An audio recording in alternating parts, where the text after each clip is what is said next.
So close. To what?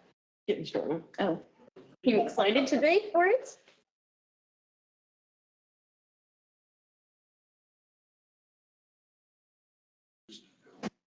I know, she's a size 10 or 11.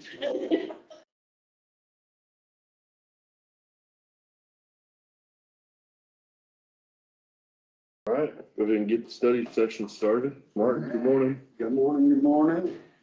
Martin with Director of Public Works. So we had our preliminary review of all the engineering firms that applied with their RFQ to do our Safe Streets for All grant. And we sent it directly out to 5. We put it out on the website to invite anybody else that wanted to come along. And we ended up getting 3 letters of reply. 2, they couldn't handle it for the workload. 1, they just were not capable of doing it. And so that, and 1 that did not reply at all. They didn't answer back. They didn't care to. And we had 1 applicant out of the 5. Call Valley Engineering was the only one that sent their qualifications in for the job.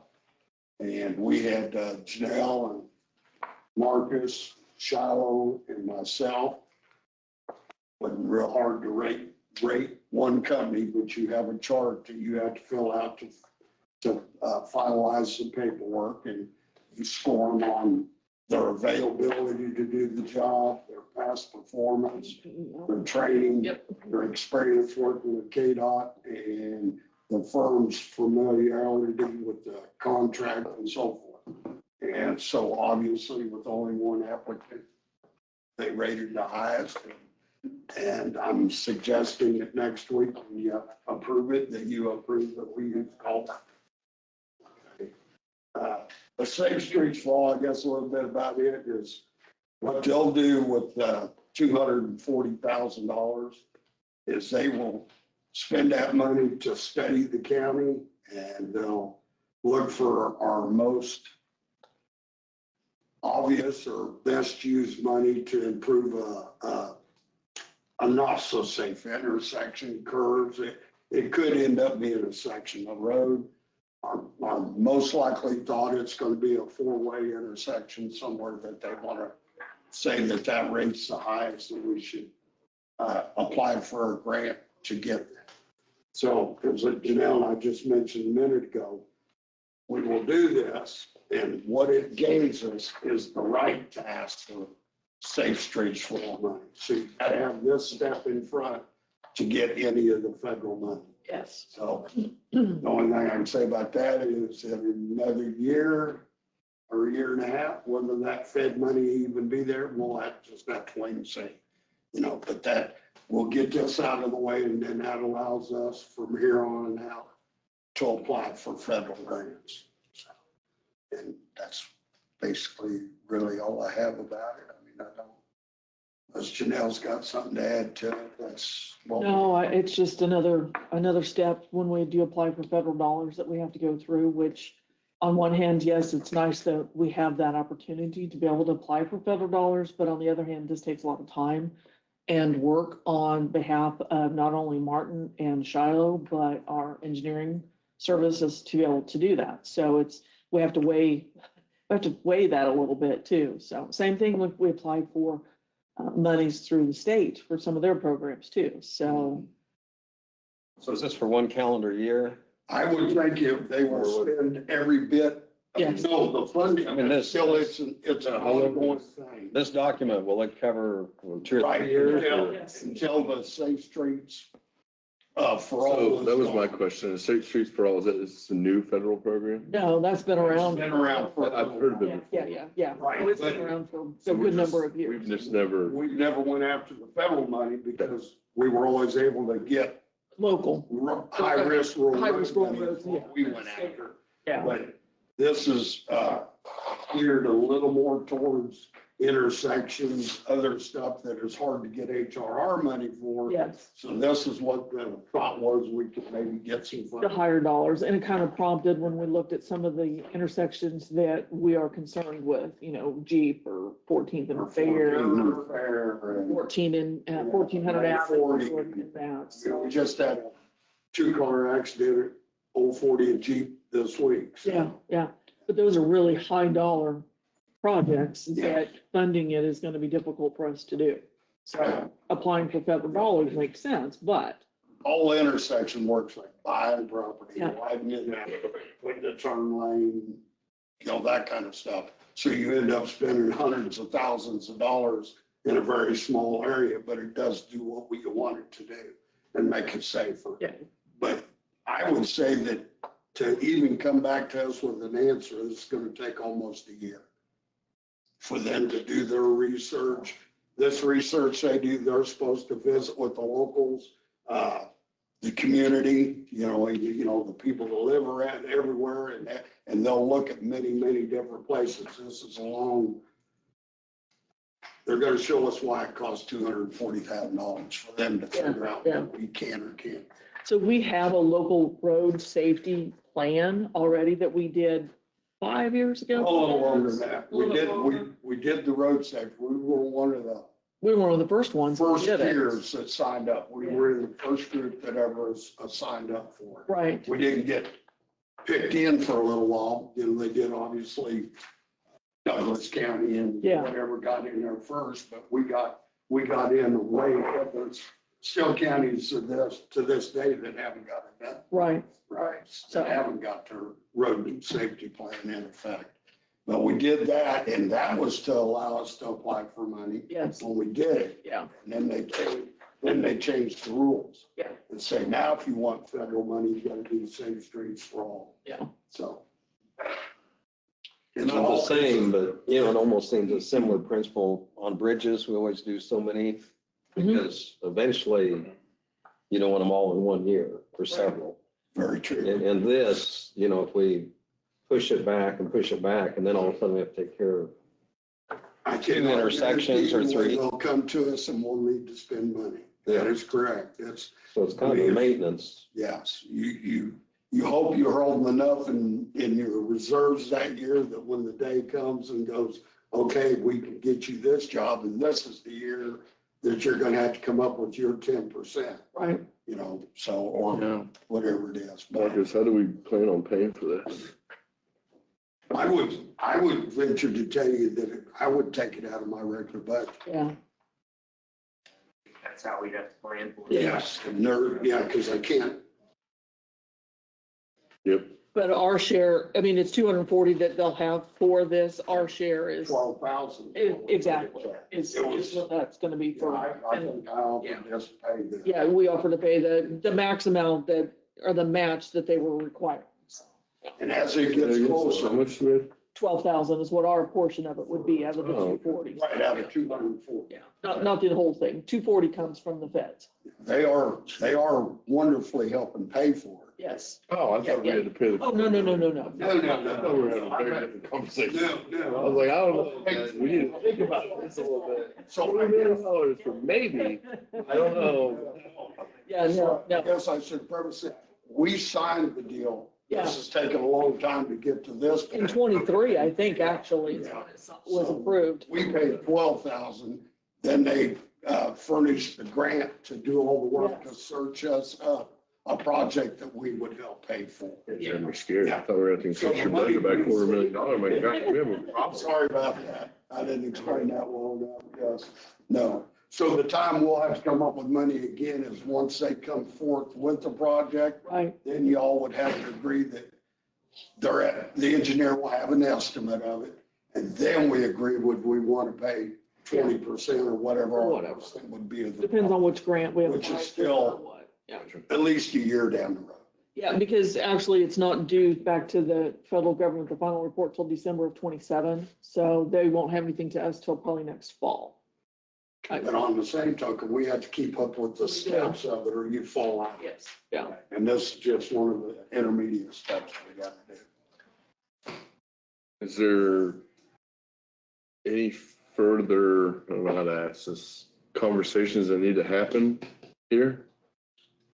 Or is this something that we could try to, seems like we should probably try to do this, because this could rebuild some of our very dangerous intersections. And I Yes. saw the map in there, the fatal accidents, and Yes. I think we ought to try it. I mean- don't know where my other fellow commissioners are, but is this something we can It's a get good going, or resource. do we need to wait on this? I think, Lynn, you can compare it to the Fish Passage federal money. Yeah. Now, that has run out, but once we got on board with it, God Almighty, we built 21 structures did, or so- bridges across with the Fish Passage money. So since, And this could lead into that. it could, yeah.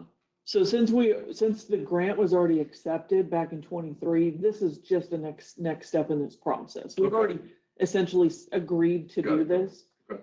Yes, yeah, so, it's on the agenda for next week To sign. because that's kind of how the I mean, if RFQ it's went gonna out. go in his budget, wouldn't it just be a part of the budget process? Do we need to vote on this? That's really what I'm asking. Oh, gotcha. If you already voted, we can vote on it again if you'd like to put it on the agenda next week. Well, that's the formality that we adopted. Well, in what the you gotta vote on is accepting Call accepting Valley. Call Valley thing. Okay. You're voting on the engineering firm, you're not voting on the project. Not on the project, yeah, the consultants piece of it, so. I gotta say, normally, in the past, sometimes we've had four, but I think the Yeah. one said in on, we've had 4 or 5 engineering firms show up for work. And Yeah. then you have to discuss and who. offered Interview this, with them and LTN, stuff. and then pick one. And we offer who we think it should be, but you ultimately gotta pick them. Here it's kind of a shame that we only got one that even thought they could handle the work. Right, right, Which does tell you there's a lot of work going on. going on out there, so, Those yeah, two of them just, our workload will not permit it. It wasn't that they weren't capable. right. They just have too much work going already. And it actually is great news because we are comfortable with it. In any of the firms that we would have spoken with, we're comfortable with, but having Caw Valley, we're very comfortable with them, so, I mean. Are you familiar with the Topeka Shiners? Yeah. Yeah. Yeah. I mean, It's an endangered species, and so we had money from the feds if a bridge was going over one of their passageways. And then there were restrictions on when you could do it, but then the feds would pay for that bridge, or a large portion of it. Over 85% of it. Right, right. It was well worth. But not every county had Not a it. lot of it as well, because our guys were able to replace a lot of those structures, which is good, so, yeah, Now, I think, over 20 it's through the year. easily Yeah. over 20. Yeah, so. I'd have to go back and count them, but we used that money well. It has since dried up at Yes. this point. I would hope to think that the Safe Street thing, which, tried to zero all the programs for safety, that this one may last 5, 10, 12 years, Right, something like that. And if we can get in early and get a project rolling, then reapply and keep it going, And to get that, we have to do what we got to do today and next week. Keep the process moving. yeah, so next week it'll just be approving the consultant. Just approving Yeah, all. and just that next step on that, so, and then they can start the work. Timeline for federal stuff and state stuff is all. It's steps. just, Yeah. Yeah. and it's off from our budget too anyway, so, because of their calendar year, but. That would be a huge benefit for some of these intersections they talked about. If we were able to get going on a couple of these, it's just a process that if we have to budget for it on our own, we're unable to do so. But with these funding sources like this is a way that we can get some things done. Well, The Abilene, intersections he talked about, they've been needed for quite a while, some to be addressed, but finding the funding is a challenge. Because we can't do it and bridges and No. paving. we had a advisory board meeting yesterday at the EDC, and I know that the Brandon Ryan, the mayor, talked about construction industrial part going, I think, he didn't give us a date, but he's made it sound like maybe this year. Oh, really? It kind of makes that intersection become a hot button pretty soon. Mhm. We get that Going going. close to it. Mhm. Most definitely. Yep. Let me know how my office can help with any of this. I've sat on a few Safe Street stuff, so let me know. Oh, perfect. Sure. Okay. Yeah. So it's a bona fide intersection, so like the entryway to Love's probably wouldn't qualify on something like this. I say they could qualify. I think that they will lean towards a couple of our four-way intersections will come in. Higher priority. Right, because our local road safety plan does that. Yeah. And which they've already got, because it was called out, they'll look our safety, because that helps them with their information, and they're gonna see these intersections rated up pretty high in our safe streets plan. So I imagine they'll rate high with them too. I would think so. They'll come back, and I don't know if they'll come back with 2 options or 3 options for us to pick from, for y'all to pick from. Yeah. And decide what we're gonna apply for and And that. then it's like, yeah, well, where it's at, how much money is, we all have to learn before we'll approve what we Yeah. do. Yeah. Any questions? And that, just a side note, Monday morning, they're supposed to start 1100 Avenue. Okay. Okay. Yeah, so L&M should be down there and the road should be closed. Let me, Thank y'all. Thank you.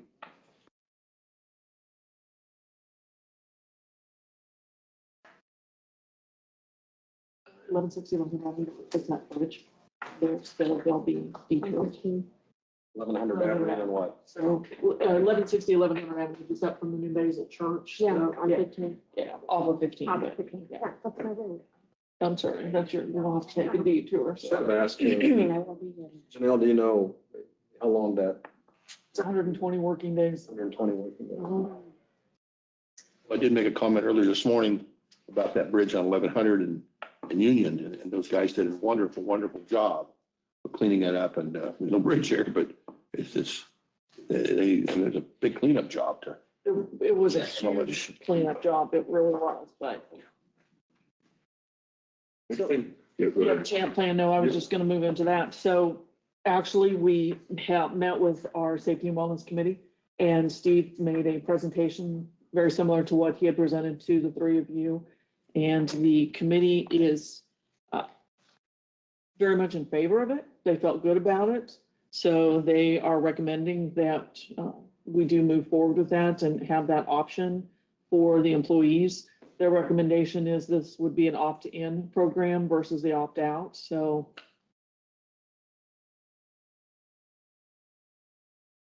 Yeah, I don't think there was anything else really that, is it any kind of, Their major concerns seem to be the ability to opt.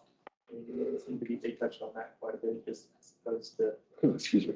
feeling like they were automatically signed up and would have to opt out of the program. They wanted to have the choice.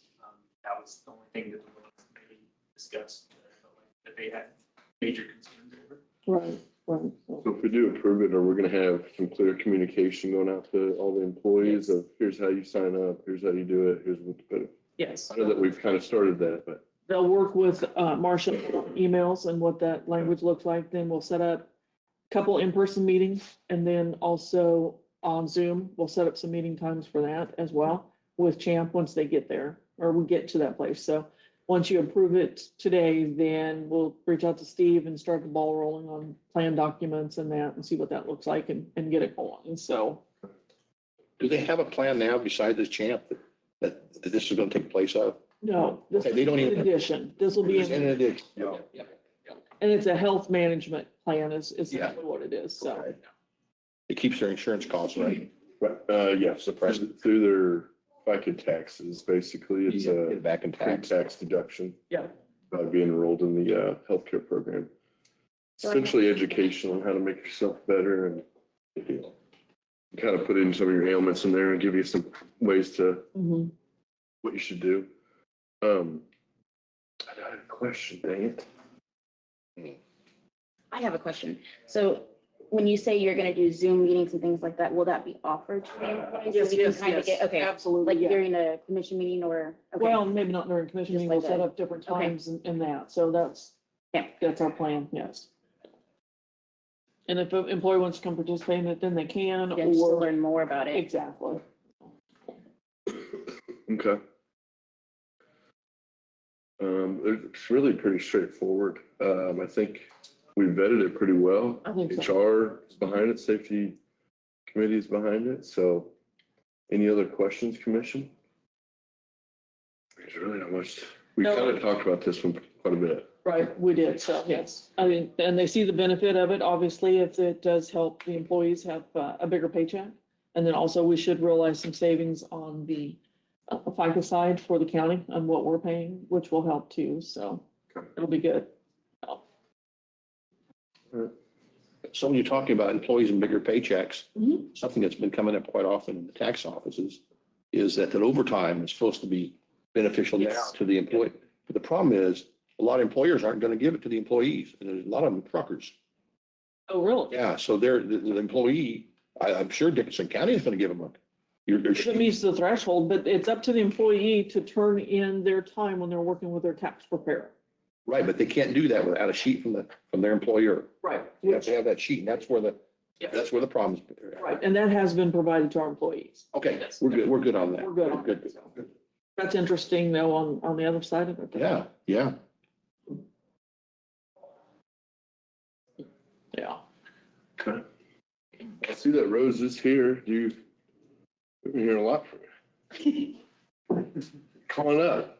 Are you ready? Unless you guys have more stuff on the chain. I feel like we've Oh, no. beat that one down. It's already got off the track. No, you're fine. Give you what I'm going to Thank talk you, about Rose. today. And I promise I'll try to go quick and not be boring. Show and tell, huh? What's that? Show and tell. Yeah. There we go. Yeah, we're gonna fill in. I don't know if you guys want one. Yeah, thank you. Okay, Rose Johns, Register of Deeds. Good morning. Good morning. I'm going to do a little bit of a different update for you guys. I typically give you all my numbers and things, but we do that every month, so. I'm going to start out by showing you that a significant portion of the calls and walk-in questions we get in our office are probably 15% of them don't even pertain to our office. Probably a little more, depending on the time of year.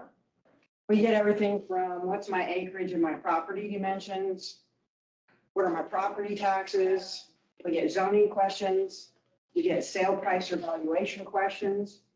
We get asked about, hey, the mapping doesn't match my property lines. We've had people call that are building a house, wanting us to assign them an address. We don't do that. We get voting related questions in our office, believe it or not. I've had people call wanting to sign their child up for selective service. You don't do that. We get requests for birth or death certificates because we get, well, I was born in Dickinson County. I understand, but your death certificate doesn't come to our office. We get passport questions because there are some register of deeds in the state that do passports. They don't make a whole lot of money off of it, and it's probably more, it costs more to do it than it would to actually you get money off of it. It's bigger pain because we have to go through training and get all the right equipment. And so that's just something I'm like, no, I'm not going to do that. We get asked about probates and divorces all the time, which is up in the courts. Yes, we do put some of that information in our records, especially if land has been awarded. But we don't, they'll have to go upstairs and get the records or they'll have to bring them to us. We don't seek those out. We get change of address requests all the time. We get asked to draft deeds or other documents. We get cemetery plot questions and just general cemetery questions. We get questions all the time that pertain to the cities, not the county. We do not supersede the cities in any way, shape, or form. At one time, they had contact register of deeds on their fencing permit for the city of Abilene for easements and right-of-ways. I don't do that. So I had to call them and say, please take that off of there because that's not what I do. We get asked about the tax sale. When is it? How many properties are on it? We've been asked to register vehicles. We've been asked for titles for vehicles. We get asked a lot, hey, I sold my mobile home. I need to change the title. Well, if it's a mobile home and it's a title, it's considered a motor vehicle. We don't do that. We only deal with the property. So on these situations, do you then kind of have a list and direct them, say you need to call such and such office or go to the Right. post office or? We go through, I try to train, anytime we get something odd that comes up, I'll reach out to the other RODs or even anybody in our building that I think deals with it. We'll get a little training going. And then I try to train my employees so that they know either what office to call and seek help or where to take them for help.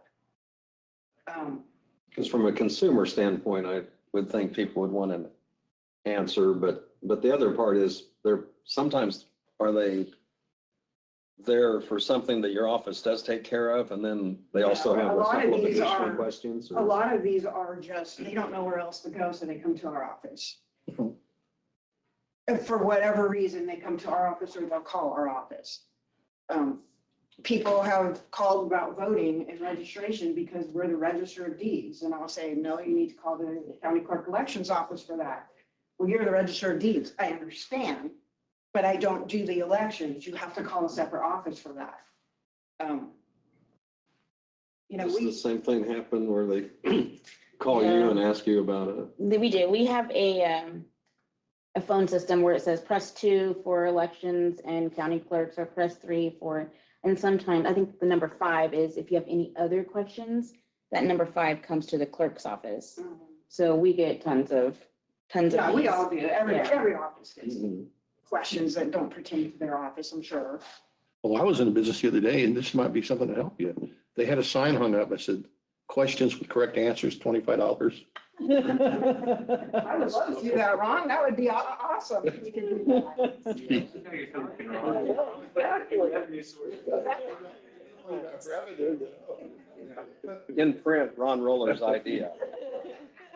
When they write their check, they'll know through the bank. Yeah. And, just to touch on the easement and right of way, the reason why we don't conduct those searches is we will conduct a simple search in CIC, which is about 25, maybe 30 years worth of information in there. If something doesn't pop up in there for an easement or right of way, we're not going to do any further search, because easements and right of ways can be in any kind of document, like they can be in deeds, they can be listed in just any kind of document randomly. So to get that search, and you really want to have, you want either a survey company or a professional title company to do that search for you. That's why we do not do easements or right of ways, because they could be in 6 or 7 different documents. And we have to look at every single document to see a little blurb in there about an easement right of way. So we only do what is in CIC. Like I said, about 30 years worth of information. We're constantly backdating. But if it doesn't pop up in that first program, we will stop the search and tell them, you're welcome to use the public computers. We'll teach you how to do that. And when most people see that and they see what they have to go through, they stop because it's a lot of work. Or go to a title company or have a professional surveyor do that. So that's why we don't do easements and right of ways. They are very complicated. Some of them can be extremely old. Some of them can be continued from 50, 60 years ago. That's not for us to decipher. We are recorders of documents. That's what our main job is. We get a lot of questions about liens. So in our world, liens can mean many things. We can have court documents that are liens. We can have the Uniform Commercial Code documents that are liens. There's tax liens, and then there's mortgages. So we really have to ask the person, what do you want? Are you wanting lien search, or do you want just mortgages? Mortgages, we can do that. Liens, we do not do. That's a title search. That's what they're asking us to do, because they want to find out if there's any open liens on the property. We cannot do that. If they want UCC searches, that is a $15 charge, and they have to fill out a form. That's by the UCC code. I can't do that for free. And that might not even give them everything they want, because there could be something in the courts. There could be something recorded at the state.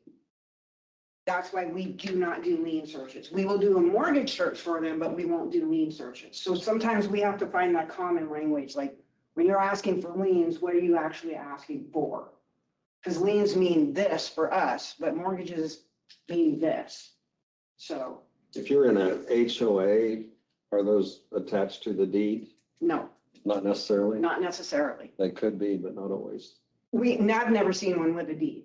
There could be covenants that are recorded. And again, that's only if whoever has the covenants have brought them in and recorded them. some of those are old, and I have found some of the old ones for that.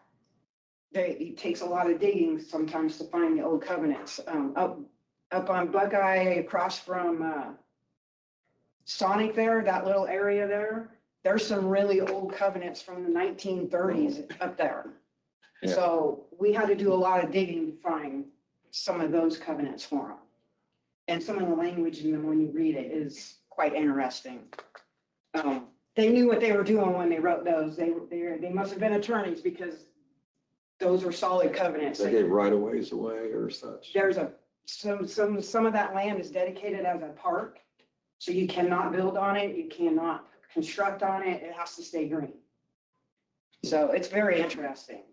We did that search for somebody It's a once. park the size of a postage stamp. Yeah, I mean, Trying to think. and they kept it out of, it's not in a subdivision, it's in a section township range.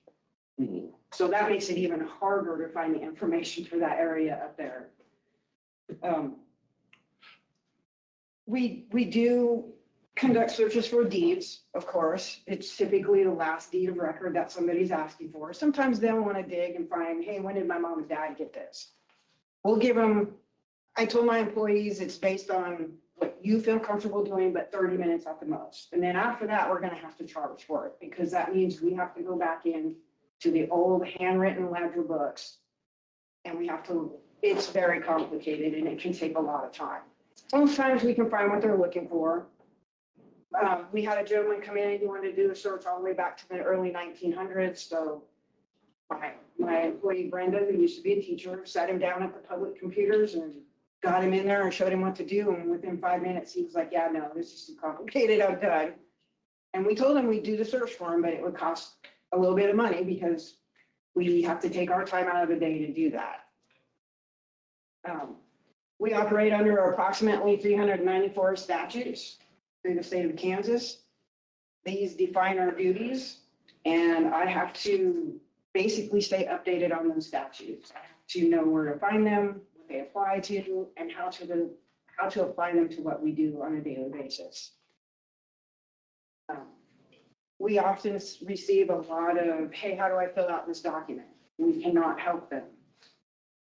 How do I go about getting a probate? We cannot help them.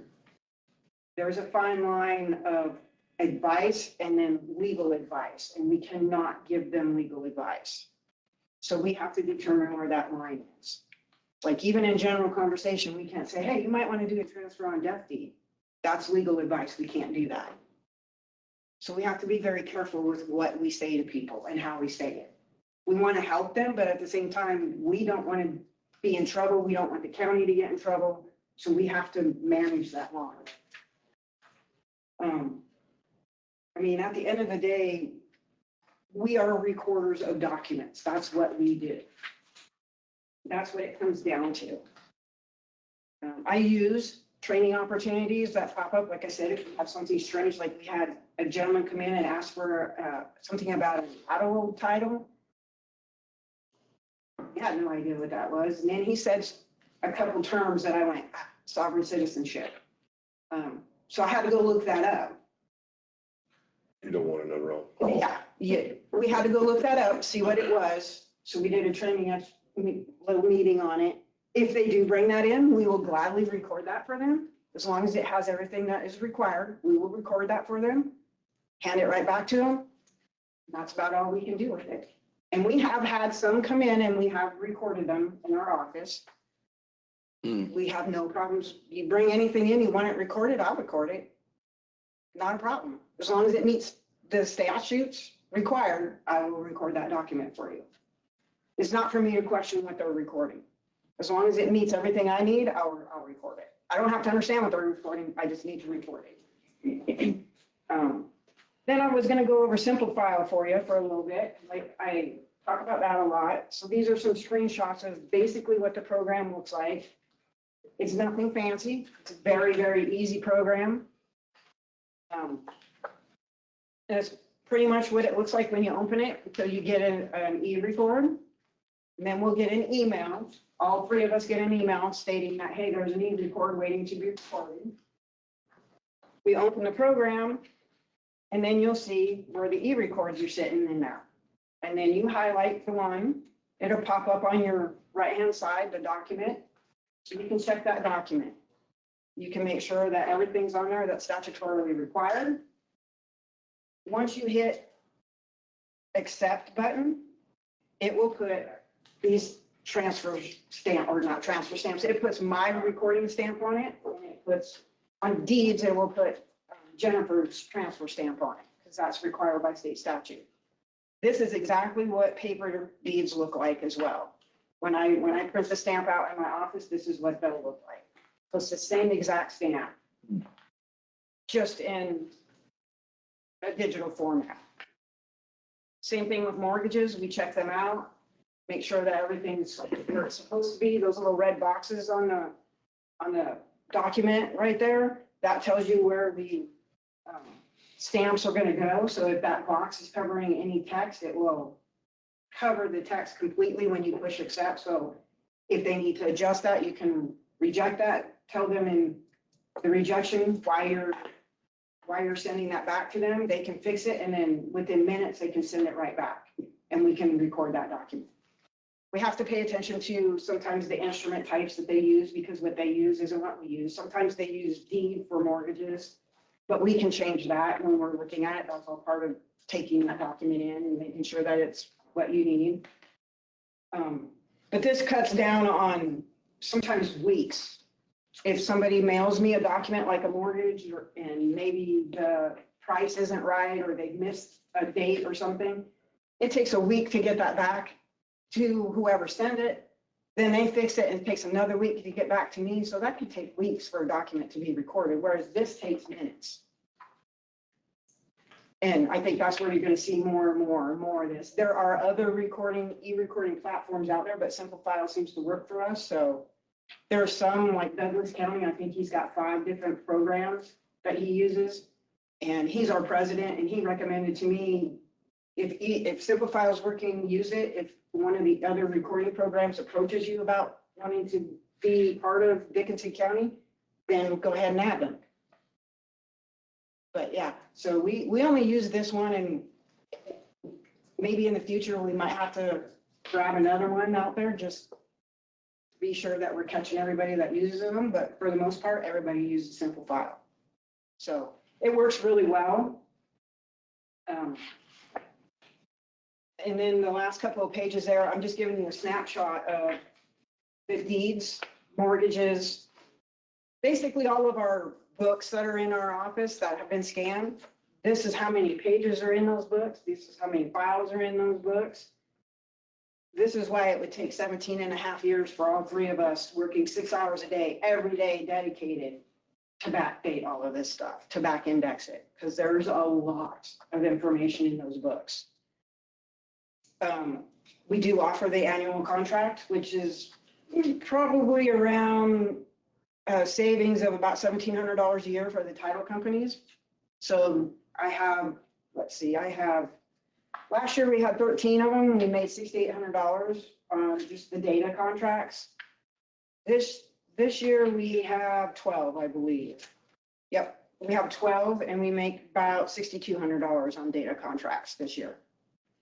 So we lost one over, they didn't want to renew. They were out of Colorado. They were just doing some mineral deed stuff, and it was easier for them to use our data service than to come back here, because it allows them into all of our old books.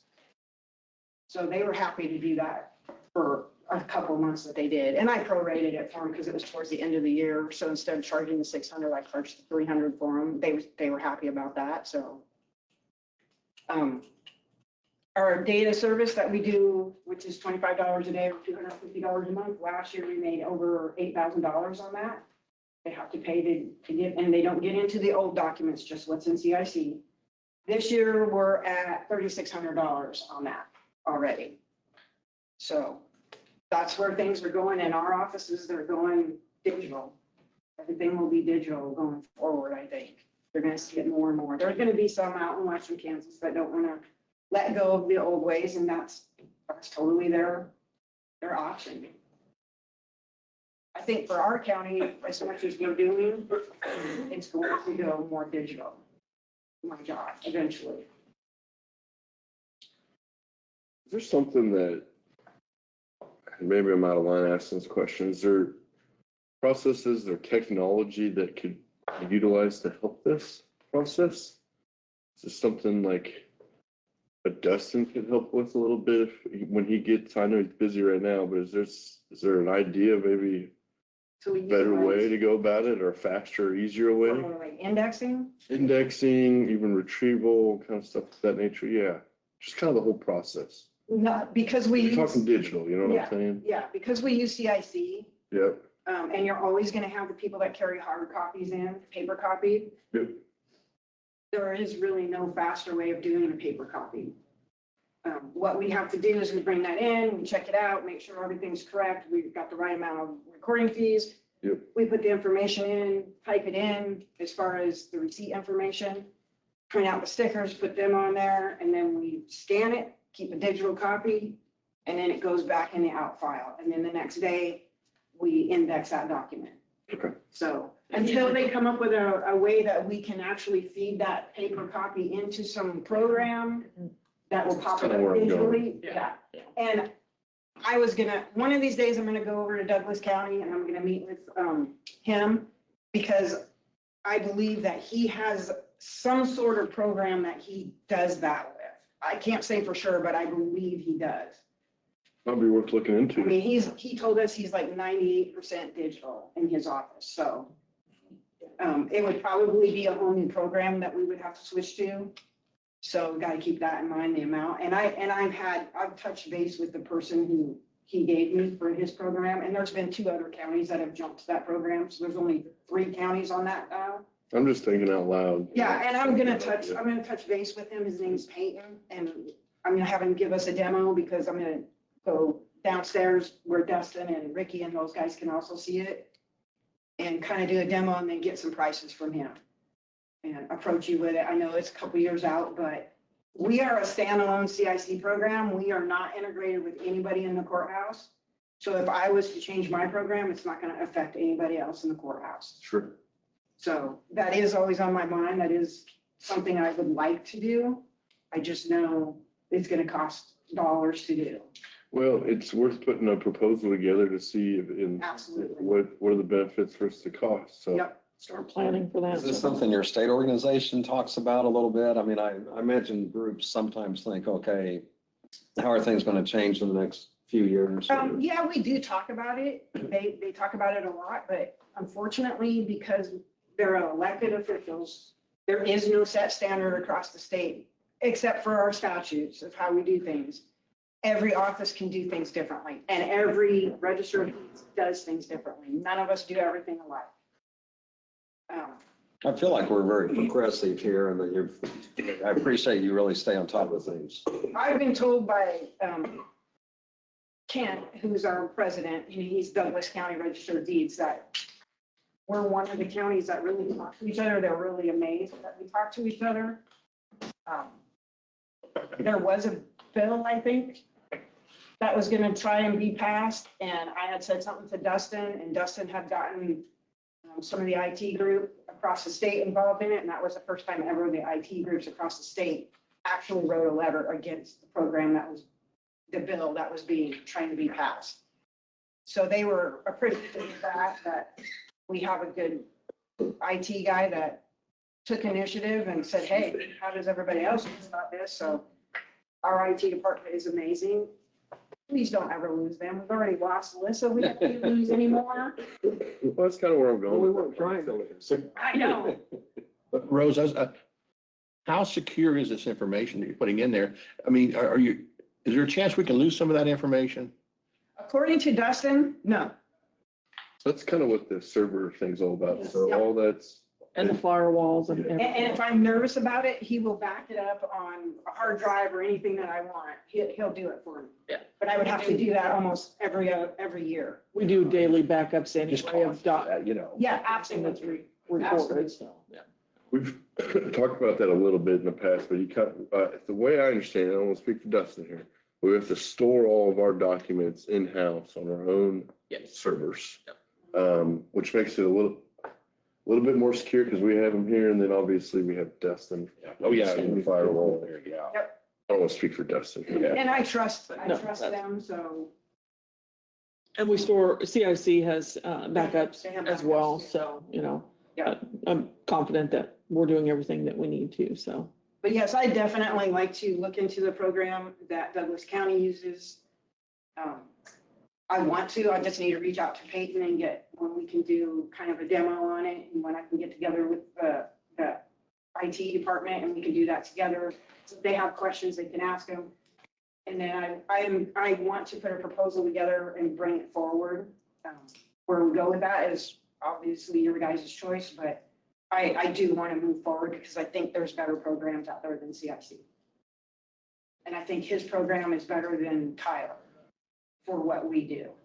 Tyler seems complicated. I would suggest, maybe going down that path and bringing something to the commission, and obviously work with Janelle and Marcus too, but I can do that. Absolutely. it's worth talking about. I'd rather be ahead of the group Well, and that's Like what in I this- have. I'd like to be ahead of the game. I'd like to be on a in program. a positive way. I mean, not just. Yeah. And this program offers all kinds of different, it offers the data stuff, it offers, I just can't help but think there isn't a program that could help you read these documents and file them a lot quicker. That's where my brain's going. I can't help but I almost feel like there has to be. I know banks do it that way now, so they're dealing with highly sensitive information, so there's gotta be some. oh, I'm sure there is. Gotta be. And I'm all for that too, because the faster we can record it, the more time we have to index and more, that would give us more time to get those old Right. documents in there like we need That's why I to. say the banks are, because my mortgage just got bought, and I never even got a call. Yeah. Nothing. It Yeah. just happened. And I transferred the payment, everything. I Yep. did nothing. All I did was verify the account, like, okay, you're good to go. Absolutely, yeah. Technology's, So trying to stay ahead of technology is the trick, so. but I we- figured if they Like can I do it, said, we can try Dustin to and figure those something. guys, they're really good about, hey, yeah, we'll sit in on it and listen to it and we'll have questions Yeah. that you can ask and I would definitely bring Ricky in because he takes all the deeds and he makes all the changes based on the documents. So it would be something I would want his input on as well. So Rose, just real quick, this could be a really dumb question. How much land in Dickinson County or property is foreign owned? Or is I it do not SCS know office that. question maybe? Is that, I didn't hear your question. how much land is foreign owned in Dickinson County? I wouldn't know that. If it's under an LLC or a business, we're not gonna know. I mean, And I can't do it based off of names because that's improper. So, yeah. Well, I knew you recorded things, but I was just curious if that was. Yep. Thank you. Yeah. So who would have that information? Or who would gather that if they wanted to? I'm not sure. I'm not even sure if the state would have that information, I but don't know if they would. I don't believe that Of we. course, we have a map You know, that shows who owns property or what corporation or with the, trust. exactly. There's a lot, but if it's a corporation or trust, it Yeah. could You be. might not know. Because in a trust, I only know the trustees of the trust. I don't know what else is involved in that trust. Because we get a lot of trust questions sometimes, like, hey, I need to sell this piece of property, but the trust, I can't answer that. You need an attorney for that because I don't know what the trust says. I just see the document, the deed, that's all I see. So, but yeah, we have to be pretty careful with giving advice Oh, yeah. because there is a line there and we don't want to go over that line, but we want to help the customer too. But so we got to find that balance. So how can we help them the best way we can without giving them advice? We might know the answer, but we can't give them that advice. That's illegal for us to do. You covered this before, but just kind of for public information, you see the ads on TV, and they say your property, could be stolen by Correct. someone that comes in. So what safeguards do you have in place for that, or Well, what's your involvement? And then you have a form you can fill out also. Correct. We have a property alert form. They can come in and fill it out, and I'm going to put another article in the paper about it. We have the information outside of our door, and we also have pamphlets just up inside the office. They can come fill that out. What it does is anytime there's any change on their property with that name, it will send them an email saying, hey, there's been a change to your property. We'll get an email as well. We can get all the information for them. Then they would have to go to the sheriff's department and start a fraud case. But that at least gives them an alert. We've had people come in, can you freeze my deed? We cannot do that. We cannot hold your deeds, we cannot freeze your deed. If we get a deed delivered to us that has to be recorded, we cannot, somebody calls and say, hey, hold that deed for 30 days. We cannot do that. I can reject it and send it back to the company, but I'm not gonna hold that deed. By law, I am required to record that document. And she can only reject if it doesn't meet the statutory requirements. Right, So, there's if somebody certain calls. rejection reasons. UCCs are one of the ones that I cannot reject for, but maybe 2 reasons on a UCC.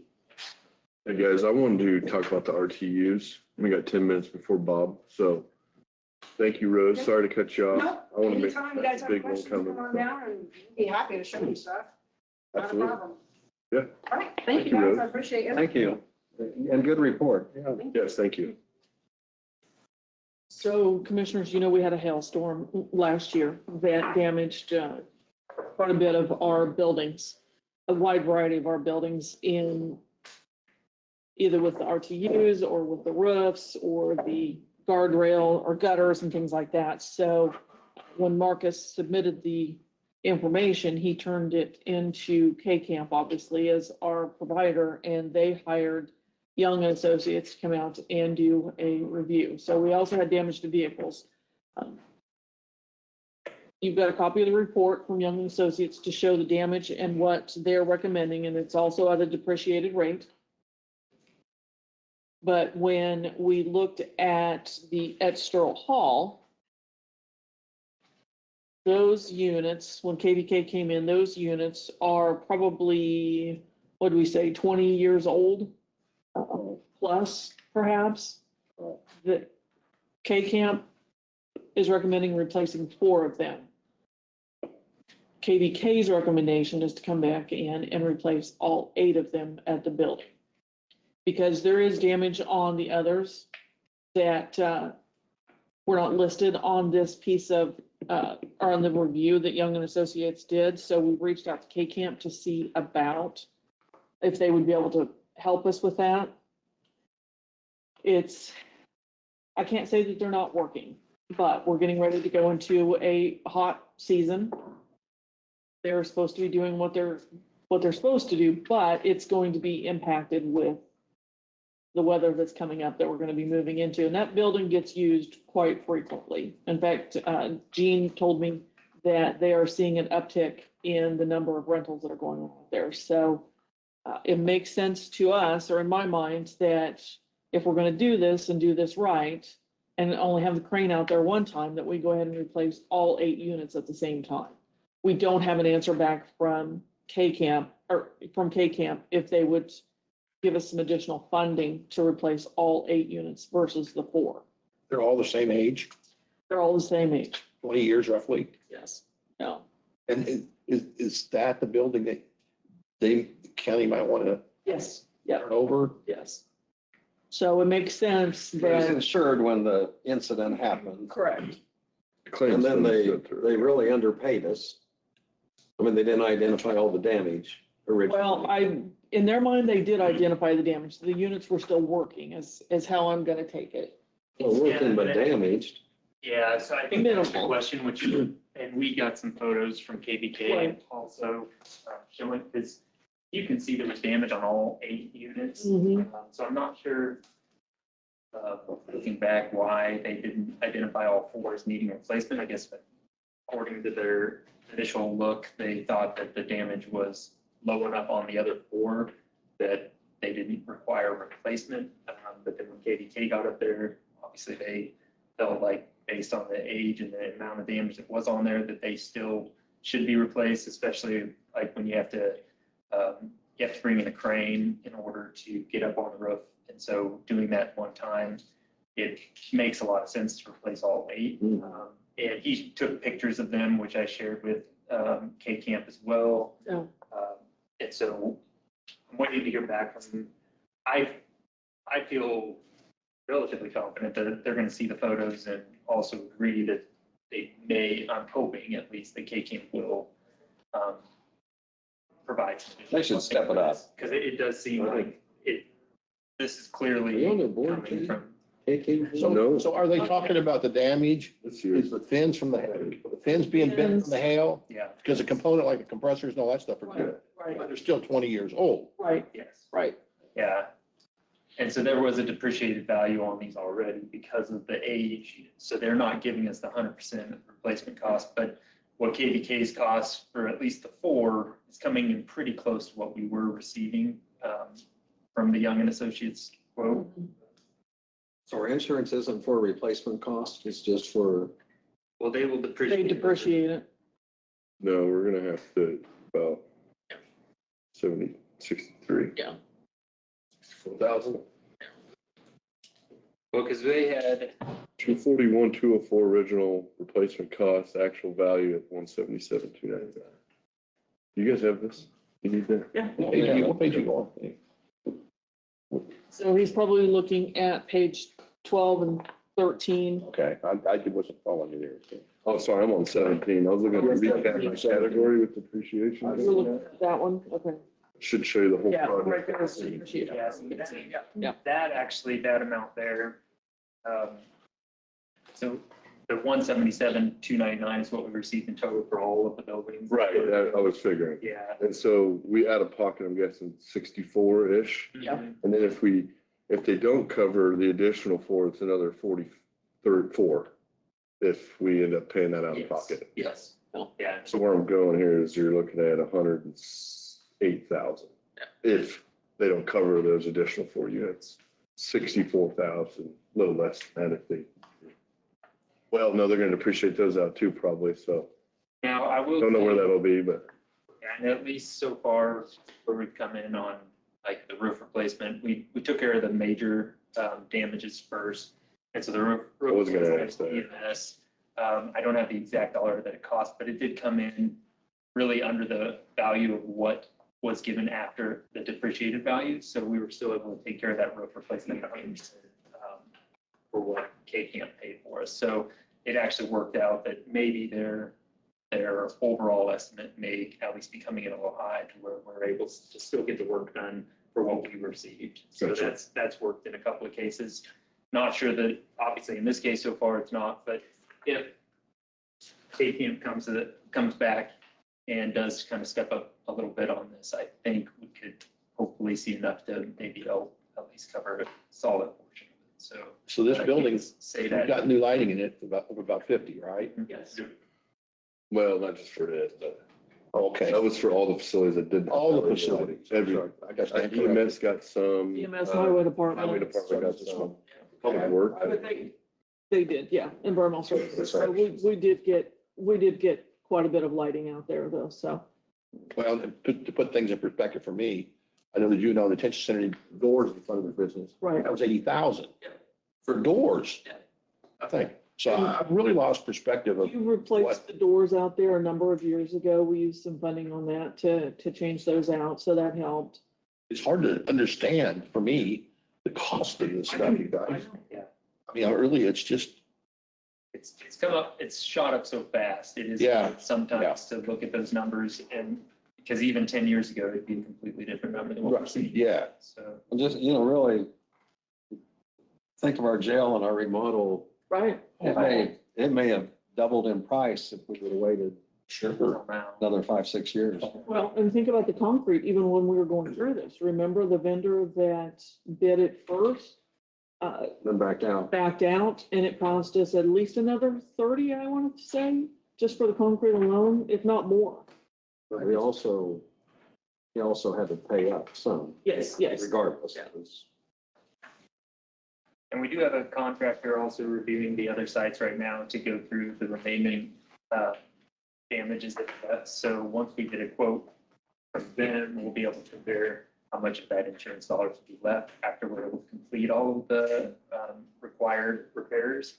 So there's potential that if they do come, like if our quotes come in lower than what K-Camp initially provided in here, that we could still actually cover some of this additional cost, but there's no guarantee in that. So Does it generate any money? Is it rented out? It does, yes. But remember that the Fair Board keeps that because they're managing it on our behalf. I can't tell you how much they get. It costs us money. So That building costs us money. it does cost us money because we Insure it and- cover the insurance, and then we have Seth out there on a regular basis. No, we don't get any of that. Drain. The property, I don't want to call it a drain. It's a good building. I'm not saying it's not a useful It's a building, trade-off. but it does cost the county money to maintain that building. How come the county has to start with?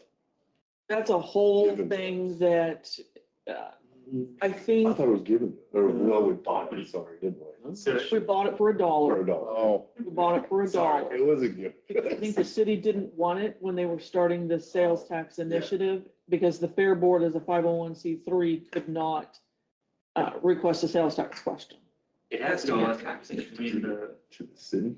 fair board, to the city, to the I'm county, trying to figure it out. back to the fair. Back to the fair. So it's actually kind of, it looks like every 10, like if you look at the history of it, like every 10 to 15 years, it seems to shift to. The property is owned by Currently, the county. The county. The county owns the building, The land, is owned by the city. well, could that And then the building, Fair Board owns a few other pieces around there, See, and so. while This bad. National Guard across the So street. so there's not a payback on it, but it's a public service, just like you don't make money on your park. The Yes, city doesn't, yes. but it's quality of life. But if you would compare what it costs to rent a building compared to other options, it's pretty low priced. yeah. If we bumped Hey, it, Bob, this is Janelle. We're still talking about a couple things. Just wanted to give you a couple. couples with it, is calling it an emergency building for disaster? Yes. No, the idea there was, maybe perhaps talking to the city about making that their emergency. Am I just gonna That's what I'm saying. on the line and wait? For that. Yeah, if you don't mind, just for a second. Don't know No, that's if all the right. outside of the city was about. I just didn't wanna hang up. Please don't hang up. I mean, we could bring some to them, but Yeah, I don't mean to just get in trouble. I figured with the climate. We're starting some discussions. on Oh, okay, I don't mean it, I just trying to. are we paying by the minute on this? it. If so, and regardless, we public. So Bob, this is Bob Perry. He's volunteer. Bob, you've got the three commissioners. Kenny Rolifson is our chairman. He's new to the board. Lynn Peterson and Ron Roller, and you were bond counsel when both of them were still on. And then Marcus and I and Raquel Labra is here. She's our deputy county clerk. And then Natalie Montoro is our economic development director, and she is here as well. Good morning. Good morning. So the question came up about the county considering issuing IRBs on an economic development project. So I thought it would make sense that you would review that and what that could look like in the event something comes before the county commission. Okay. Well, typically how these proceedings work is, most of this has to do with my experience here in Shawnee County and a few other rural counties in Kansas. Do the same in Johnson and Wyandotte, Douglas counties. Somebody wants to take the benefit of the financing structure, file some sort of formal request with the governing body, or with the clerk of the municipality. And usually before that's filed, there's been discussion, so nobody's surprised that it's happening. Then, under the statutes, the commission, the county commission would pass what is called a resolution of intent, under which it expresses its intent to issue industrial revenue bonds, to use the proceeds for the project, with the project being leased to whatever the company is. And I preferred my resolutions of intent to express that the company has requested an ad valorem exemption to be submitted to the Board of Tax Appeals, and that the county will not object to and would cooperate with that request to BOTA. Because there's some information that you all have that has to go on that application to BOTA, which is later in the proceedings. And if they're also requesting a IRB for an exemption from sales tax, which flows from the issuance of the bonds under the retailer sales tax statutes. I also put that in the resolution of intent and conduct a short hearing. You publish a notice once, 7 days before you all meet to consider the resolution of intent. And the notice is mailed to the school district within the boundaries of the governing body. In this case, the school district, the Abilene School District. Once the resolution of intent is passed and approved, that is the linchpin to permit the company to work with the county to request from Department of Revenue of the state of Kansas what is called a project exemption certificate. It's known as a PEC. That certificate is delivered to the company, and the company delivers that to the contractor or the subcontractors so that they have proof that it is exempt from collection of sales tax. And then I crank out a bunch of documents and submit them to the company and the company's lawyer and to your county counselor, should you want to read them, and kind of negotiate what the terms of the deal is. And what the documents do basically is reflect that there is a bond, and in order to pay that bond, the company has agreed to pay all rental payments under the lease, which grants possession of the project to the company. And the structure has kind of evolved over the last several decades, where most of these are done where the bond is purchased by the company. And so in essence, the company is the bond owner to whom the company pays rent payments. And that basically is now treated as an electronic notation by the bond trustee, because that way it's just easier. And the purpose of the bond in most of these structures is to access the ad valorem exemption and the sales tax exemption.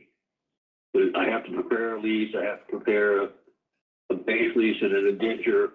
Everybody has to agree to the terms and provisions of them. And then should the vote to grant the ad valorem exemption, it won't exceed 10 years because that's the only amount of time required by the statute. Most municipalities have what is called a payment in lieu of tax, a pilot's payment, which is set by, in this case, you all, as far as if you're going to not object to the ad valorem exemption, then they make a payment in lieu of tax, which is an amount set by you and agreed to by the company. And it's just a negotiated amount. Shawnee County's policy is the payment will never be less than the ad valorem tax paid the year the bonds are issued, because the year after the bonds are issued is the first year that you can go to the BOTA and ask for an exemption. Kind of an RHID, I think. Now, I know that's a lot of information, but that's pretty much how it works. And what if they want actual bonds issued, not just for the exemption? I didn't hear you, I'm sorry. So Bob, what if they want bonds issued instead of the actual exemption is what Natalie is asking? I'm sorry, in addition? They want to use bond financing. They want to Is use that part bond of this financing. process? Well, if they want to use the bond as a tool of actually financing, they're going to have to locate the purchaser of the bond. It could be the bank that's going to lend the money, and basically what happens then is the bond gets registered in the name of the bank, and it's delivered to the bank. And in the documents that I prepare, there's also some sort of acknowledgement that lease payments are to be made either directly to the bank by the company with notice of the payments to the trustee, or they are paid through the trustee. That kind of depends upon the structure that's desired by the company and the bank. The role of the commission in this is simply one as a pass-through, a conduit. Typically, your only involvement is the resolution of intent passage, and then once everything's agreed to, the passage of a bond resolution which authorizes you to execute the lease, the base lease, the indenture, the bond, the ancillary documents that go with it, and to deliver the bond, usually to the trustee. You have no liability by statute under the IRB statutes, and you have no authority, and you cannot, actually you're prohibited from using tax revenues to pay the bond or the costs related to the bond, for the most part. This is not a debt within the constitutional or statutory parameters of the statutes of Kansas. So on in lieu of taxes, payment, if that payment isn't made, the second or third year, for example, what If happens? that payment isn't made, then the bond issue ends, the exemption ends. The exemption only will stay out as long as the bond is outstanding and the pilot isn't made, then the lease and the base lease are terminated. And that's the only revenue stream for the bond, so it's done. So there's a lot of responsibility for the person taking out the bond. The Well, you have applicant. private industry. I mean, you know, either a lender or an investor's got to do their own due diligence to determine if they want to take on the risk, but you're not taking on the risk. Natalie, I think, has another Sorry. question. No, Sorry. no. I haven't been a part of industrial revenue bonds yet in my line of work since I've been an economic developer. So I'm kind of in the learning phase, so I appreciate your patience with me. How long is the lease for? Because, right, they lease it and then once everything's paid off, they give it back. Is that the way I understand it? Kind of like then it becomes theirs in a way? Well, the length of the lease is determined by what the structure of the deal is. If they're going to get an ad valorem exemption and they want a 10-year exemption and a 10-year payment in lieu, then the lease will end on the first day after the 10th year. Okay. Unless the bond is then purchased by an investor or the bank, and they want to use the bond as an additional collateral, then that collateral term will be tied to whatever the loan term is. But typically in these transactions, it's easier just to have the company buy the bond. And if they're going to borrow money from a bank or a group of investors, you give the bank or the investors a mortgage. And it's the first mortgage, so that they're first in line. And the note that underlies the mortgage and the mortgage take prior position over the base lease and the lease.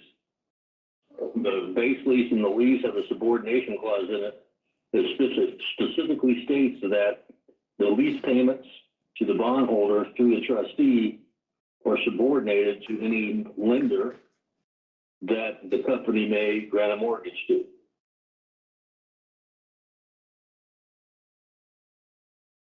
Okay. So let's say the company borrows, let's just use a number, $1 billion, and does a 15-year term. The bank's going to want to have the mortgage be first, typically. So the subordination clause does that. They take out the loan, they build a project. 7 years into the deal, they go bust.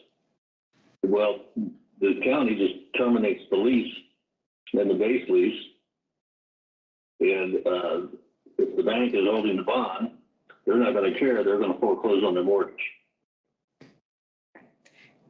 Is there a way that I kind of wrote some stuff down, but I couldn't write as fast as you were talking, that you could maybe send us a blurb of the person that I'm working with needs to understand they're under the impression that the county is holding the bonds. I just want it to be. That's common. The answer to that is no. Right. You can't, by statute, you cannot. This is a pure conduit. It's a pass-through. Mm-hmm. This is a private transaction that's going to get wrapped around the bond and the documents underlying the bond, not to do the financing, but to obtain the ad valorem exemption and the sales tax exemption. So Bob, can you just send me in an email a summary of that statement? Or the, you know, kind of the review of that and what the county's responsibility is, and that way Natalie has something in writing as Well, that and she then- can talk to any potential client about. And how their role works in that if they do want to buy the bonds. That's what I want him to understand his role. His role. Yep. Are you talking about a Yeah, one-page give me one summary? piece today, 'cause in about 10 Or even minutes, just I'm leaving here to take my wife to a doctor's appointment No. up in Kansas City. Yep, It's, no. Give us. Yeah, no, that would be fine. It doesn't have to be today. Yeah, no, that's no problem. I just, the problem with putting some of this stuff in writing is every deal's different. Yeah. Because you gotta tailor the structure to what fits the company's desires and the investor or the lender's demands. At the end So, of yeah, I mean, I can give, a nutshell synopsis of it, but, I can do that, but the only involvement the county legally has here is to facilitate the structure so they can get the exemption. Right, right. Yeah. And that part makes sense, but just something in there that states that it is the responsibility of the company that they need to secure the financing, they need to look at the bonds, you know, what their piece of this would be. But they should also be getting that from their legal advice, Probably. from their legal counsel. That's kind of what he's telling you. There's a couple different ways to go about an IRB, but regardless, it is the bondholder responsibility Right. at the end of the day, which Yeah. is the leasehold. Well, I mean, frankly, if they haven't figured that out from talking to a bank or an investor, Whatever he's got. they either really are very naive or inexperienced, or they're looking for free money. I just don't think they've ever, when they inquired, I offered up incentives that we could offer. I don't think he's, in his prior work, I don't think he's ever had to do that. And so he's just trying to figure out how it all works. Gotcha. I don't think that that's the case, I mean, naive right now. Yeah, he hasn't had any of this maybe come across. Yeah, so one other question and maybe you guys are going to be able to tell me this. So when we do pilot in lieu of taxes, but then you get the tax break, how is that a savings for them if they still have to make that pilot payment? because what he said in their county, what they do is they take the original tax value of that property that they built on. So let's say it was $1,000 a year. We want that pilot until the end of the ad valorem. Okay, so just the original The original. value. Okay, that's where I missed that That word, way the original. county Okay. is not actually losing Any, any four-load tax that would have been there. got it. Thank you. That's all, that's. That's typically how it's done in the cities and counties that do this. You can be anything you want, all right? I don't want to leave an impression that's inaccurate. I mean, it can be whatever you want, but most of the governing bodies that do these are of the opinion not to take taxes off the tax rolls unless there's a compelling reason to do so. I understand that now. Thank you. I just need that clarification. Thank you. Appreciate that. That's all I have. I feel better. Thank you. Do you have, any other questions for Bob? Yeah, this is just, we have an economic development director that is working on a lot of different projects, very aggressive. And we're trying to do some planning in case something comes up and be prepared for it. So I thought it made sense that we at least review this piece of it. Sure, Bill, I'm glad to do it.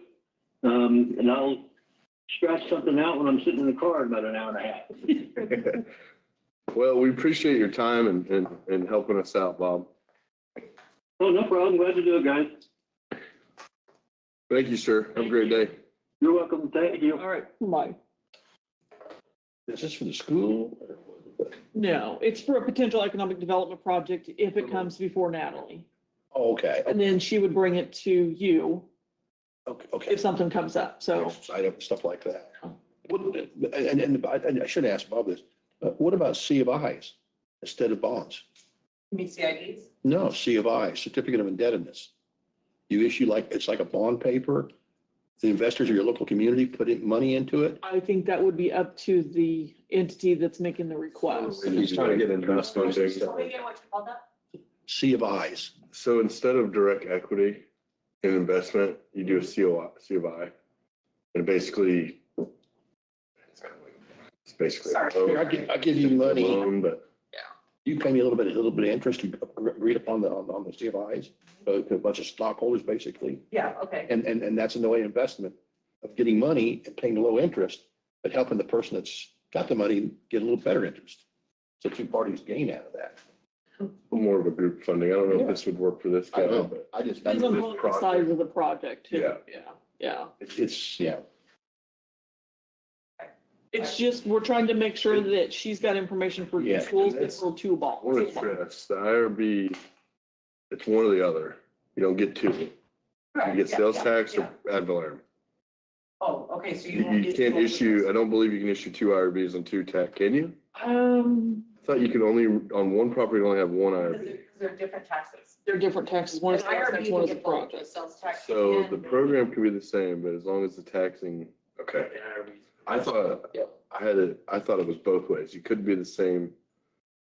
Bob Get what I'm would, it would saying. be reflected in the agreement, the documents that he puts together. And I think that they could still file a project exemption certificate, which is what gets So they could- sales. Okay, So one thing I do understand is like for the 24/7, they only qualified for the sales tax because the property tax exemption is not allowed on certain retail. And there's a whole list of them in the department. So they couldn't get the ad valorem in Right. addition to the sales tax. They could only get the sales tax, but that helped them to offset their construction costs when they build that new facility. Mhm.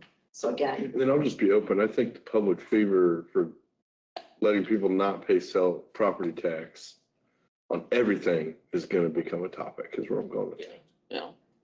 Can't get, Well, in instances before, there have been programs where someone would not have to pay 100% property tax. They might be exempted the first year, Right at 100%. and then the next year, 90%, the next year, 80, 70, and walk it down. and you can still do that, and you make that decision, or you can issue a full one for up to 10 years, but that's it. There's no more, there's not 20 year, there's not anything. You can decide to stair step it or only make it 5 years. That's up to you. He's just saying the max time is 10 years. And our current, But your current ad valorem tax abatement is stair step like that. It's 100% for the first year and then 10% reduction every year. So. but I think that's from other people paying property tax, that seems to make maybe a little bit more sense because they still are contributing. They have their asset, their building, their business. Right. They're still paying something. That's not quite a shock to them. So here's some of my research. I was in called me and they said they were looking at locating their business here or in North Carolina. Those were their two choices that they were looking at. When I compared the tax rates, the commercial tax rates of North Carolina compared to here, I would have chose North Carolina hands down for, profit margins and whatever else. However, when you look at our incentives that we get, even though we're higher tax, that helps offset that cost, at least initially, helping to grow his business, yada, yada. So again, if you want to compete with other states, it's important maybe to have some of those.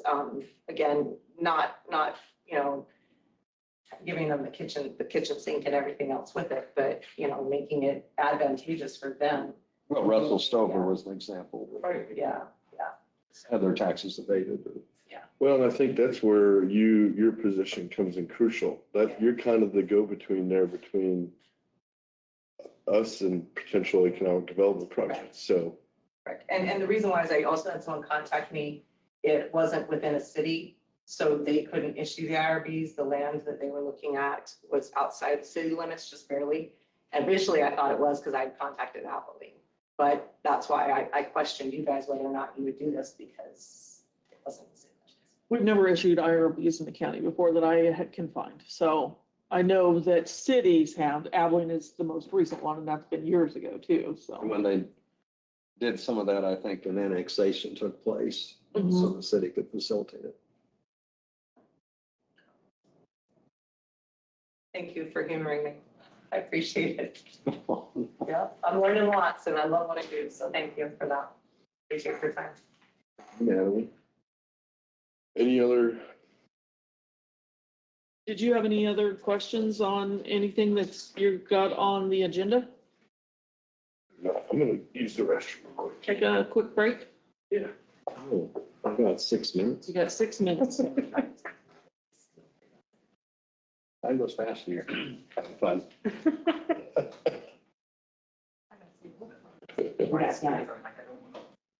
And I.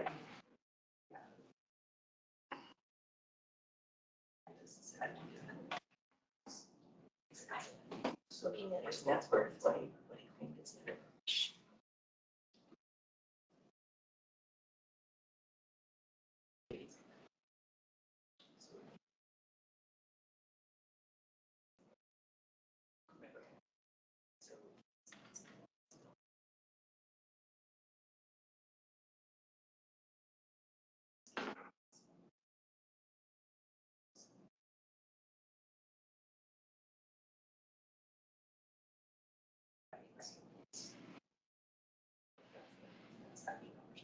Right, right.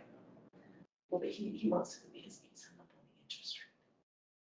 But that's gonna be determined by the bank, but I heard the bonds can be a couple percent longer. But how do I, you can't do that until he meets with his bank, right? He knows who's a buyer, and that's what I need him to understand.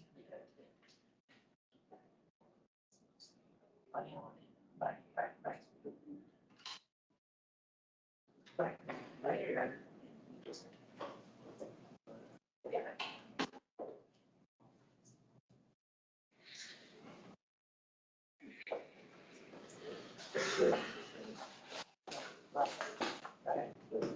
You know, our little community, got industrial revenue bonds. But we didn't do nothing. It was all taken care of for us. And the bonds are sold to some different people or whatever. So they went through, Why, we put it in our system and went through Schwab Eaton helped them with it. All the work was done. They were there standard out. And, I mean, they wouldn't have no problem getting the money. They see people like to invest in that kind of stuff because it's a secure deal. Municipalities or community things. And you got paid off, we got paid off early. yeah. I don't know, the source of, I just want to make sure. they're really not any obligation to us. I mean, You just didn't do a tax thing on yeah, I mean, we're passing obligation, I mean, the financial obligation is not on the county, I guess. it. No. But what, I think more what we were trying to do here is educate this guy, Yeah. or whoever this person was. I'm sure he wants to look at all the options. Right. What's the, I think he just, I don't think he, is trying to get money, I think. Well, you know, you want to get the best deal you can. But what my view, you guys are hearing me squeal this out and it just shouldn't stop progress. It's many times companies leave us that after time.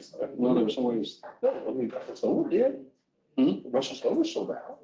well, but they're still, Yeah, they're still working. Yeah. I mean, it's not like it's an empty building. Well, that's true. That was the worry. People said, what if they just I was talking about sometimes these companies. strip all the assets and leave an empty building? There is that risk if you do the 10-year tax abatement. Yeah. Well, And That's the I pilot wouldn't say they negative. have the dark stores, if they just leave the store empty. That's where the pilot payment is supposed to help offset that. That's So. what it's Like, payment was supposed to. saving up different bonds. I don't want I don't- to, that's a dumb question. Let me ask those. We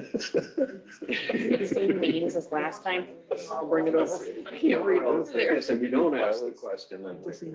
Yeah. Lynn Murphy is, Why? In NE. and then MURPH, Ooh. and Amy's not on.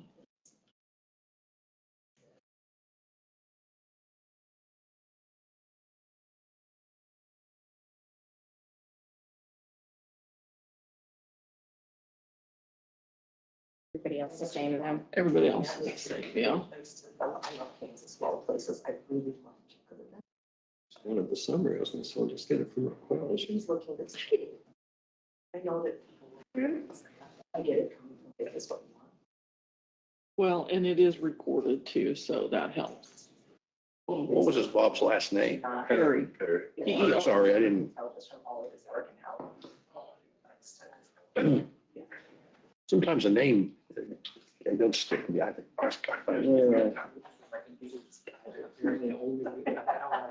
This is recorded, the study session is recorded as well. Okay, So good. that Oh, that will one, help. I didn't know Yeah, that. yeah. So, okay, so where does that recording? So it'll be on the county's website under commission. There'll be the Okay, videos. because then that'll help, because I couldn't write fast enough. What he was saying and all his legalese. I'm like, wait a minute. So I just think he's probably never had to work with a program. So he's thinking like general obligation bonds that you would issue to Right. improve stuff that a city or county would do. I think that's where his mind is going. So Yeah. I just need to educate him. So, Yep, no, Okay. that makes I think sense. some people think in terms of what's the best deal I can get. yeah. That's where I'm- I start. I'm okay to go. I got a couple other appointments. Thank you for helping me to understand this better. I really, really appreciate it. Thanks, Natalie. Natalie. Call this meeting to order. If we'd all rise for the flag salute. Allegiance to the flag of the United States of America and to the republic for which it stands, one nation, under God, indivisible, with liberty and justice for all. Thank you.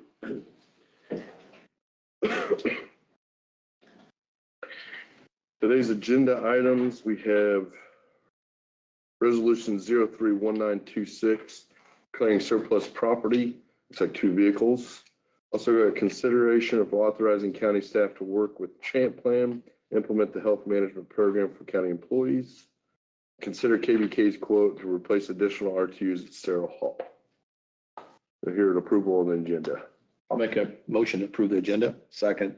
All in favor, say aye. Aye. Aye, motion carries. Consent agenda minutes are provided for the March 12th meeting. Accounts payable of $200,055.50. Hand checks of $200, SD security wire of $4,800, and abated tax of $126.76. I have a motion to approve consent agenda. I'll make a motion to approve the consent agenda. Second. All in favor, say aye. Aye. Motion carries. Thank you. Aye. I vote aye as well. Sorry, I forgot. Commissioner comments, committee reports. I'm going to kick it off this week. Had an excellent meeting with the Investor Advisory Board at the EDC. I think we got a lot of good feedback, some new, what they thought the direction of that should be and the direction we're going. I felt it was a very good meeting. We've agreed to, I know this sounds bad, but we've agreed to meet on a quarterly basis now and get that going again and make sure that we are heading in the direction our investors are hoping we are. So I believe this was a good start to ensuring that. And as we saw Natalie today, I think she's doing an amazing job. So couldn't be happier with where that organization is going. That concludes my report for the week. Lynn? We did have a board meeting for Central Kansas Mental Health this past week, and I participated through Zoom, and so that's all I have. Thank you, Lynn. Ron? I did get a chance yesterday to drive up the highway to Minneapolis to the Juvenile Detention Center meeting.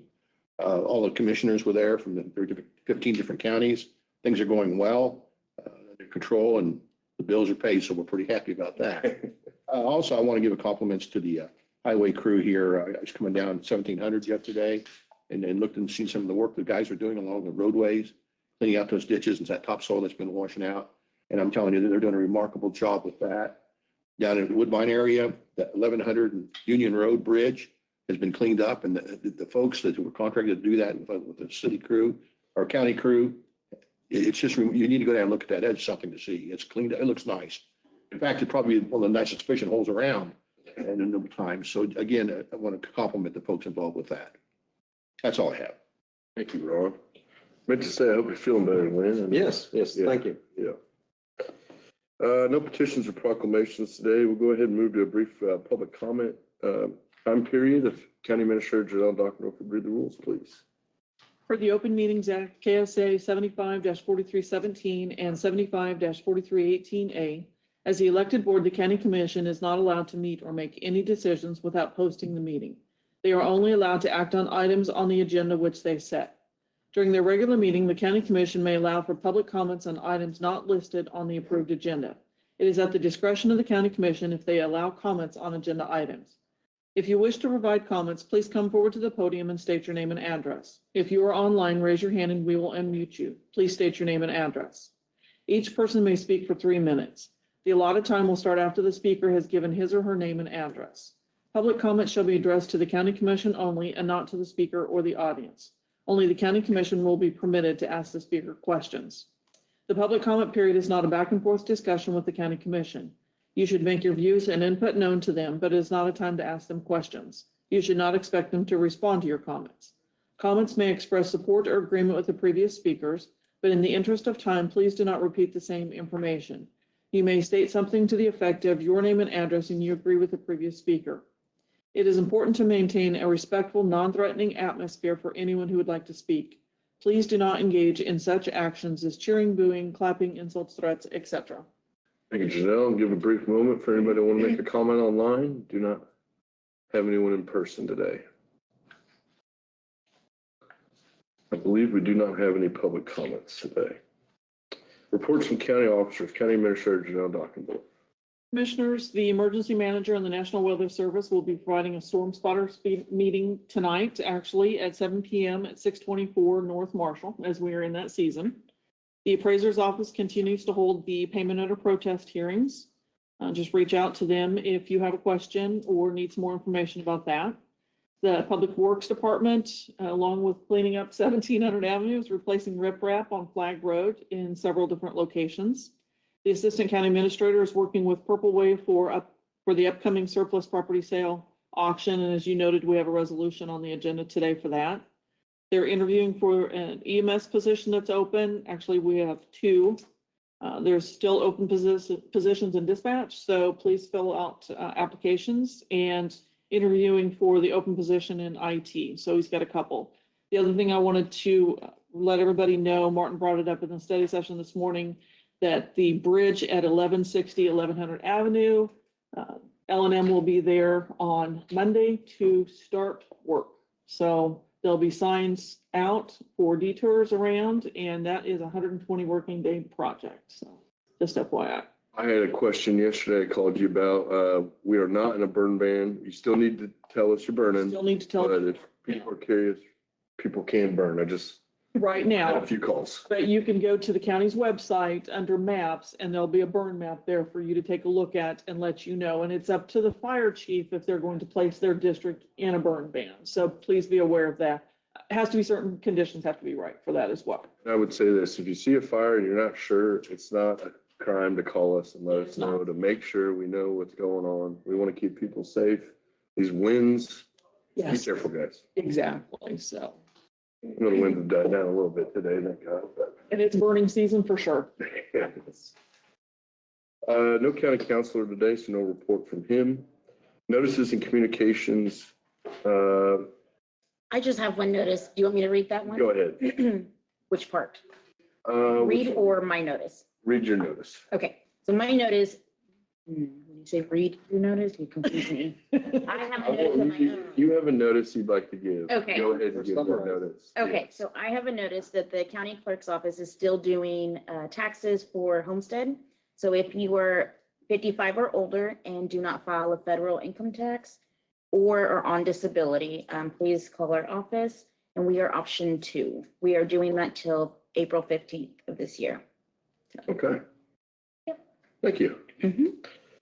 All right, moving down to introduction, consideration of resolutions. We got resolution 031926, declaring for surplus property.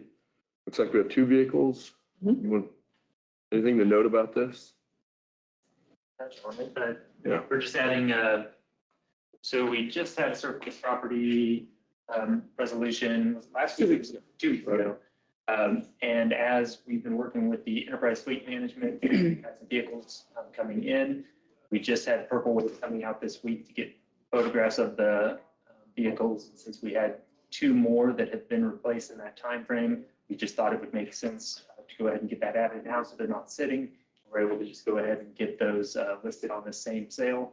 That'll move us from, I think currently we have about 13 vehicles that we're rotating off that we did on that previous surplus property resolution, and so we'd be adding to, we'll have about 15 vehicles that would be on this Purple Wave auction coming up.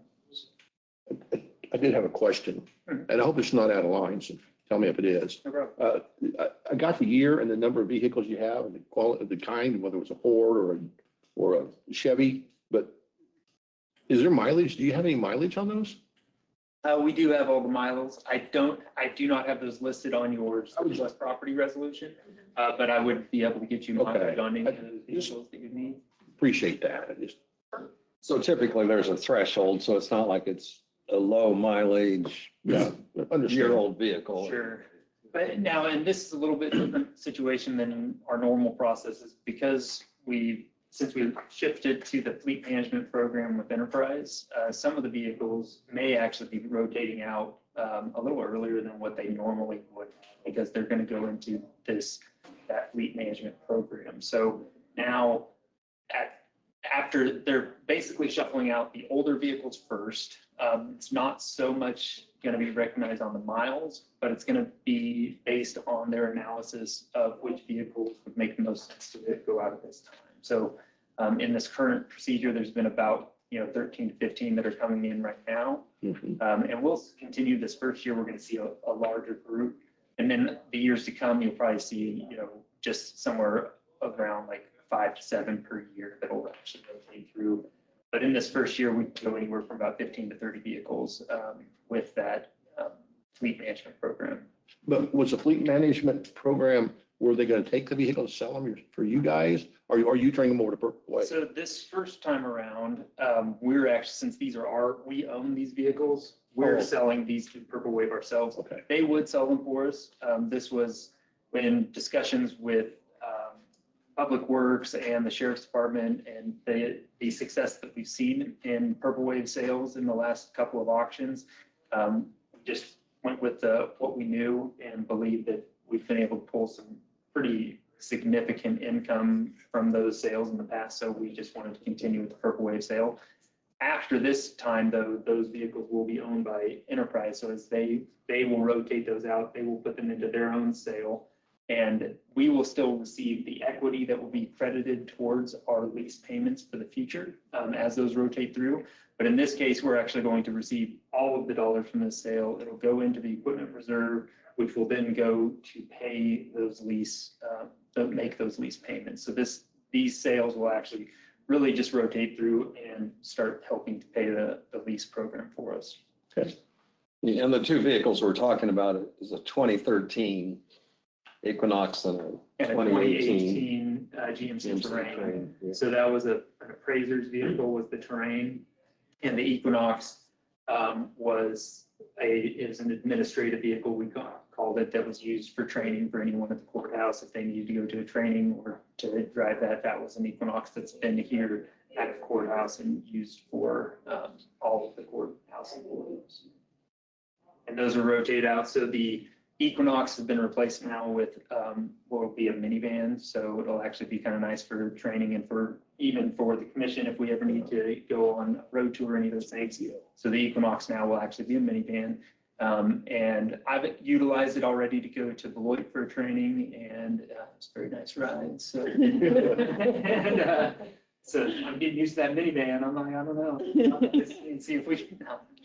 Not ready for You it. joke about it. I brought it up with my wife. I'm like, I'm about it. They're very convenient. With a We talk minivan. about efficiency. They're great. And then the appraiser's vehicle has actually, they've rotated one vehicle now that they're going to have as a truck. So there's actually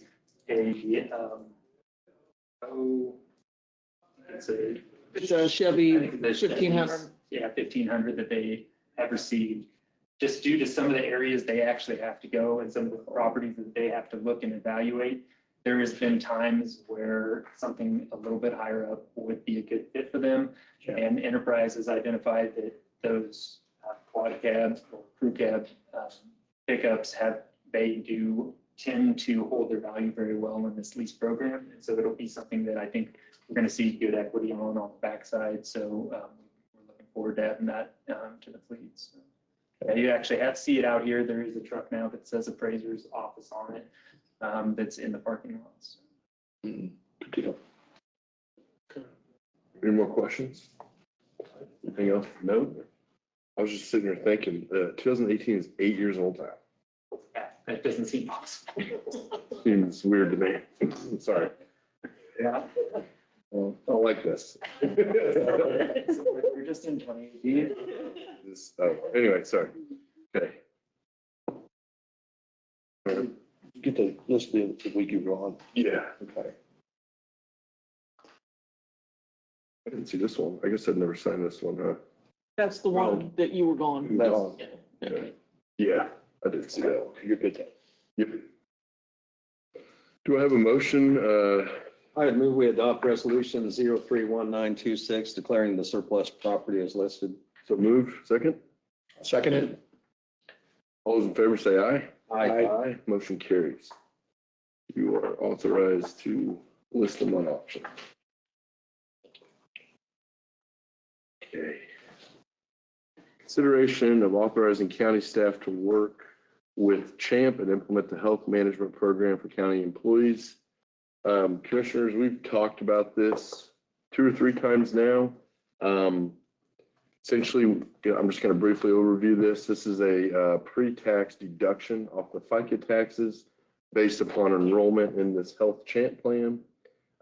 We saw the results. I think it's about 68,000 or so if everyone were to actually do the plan.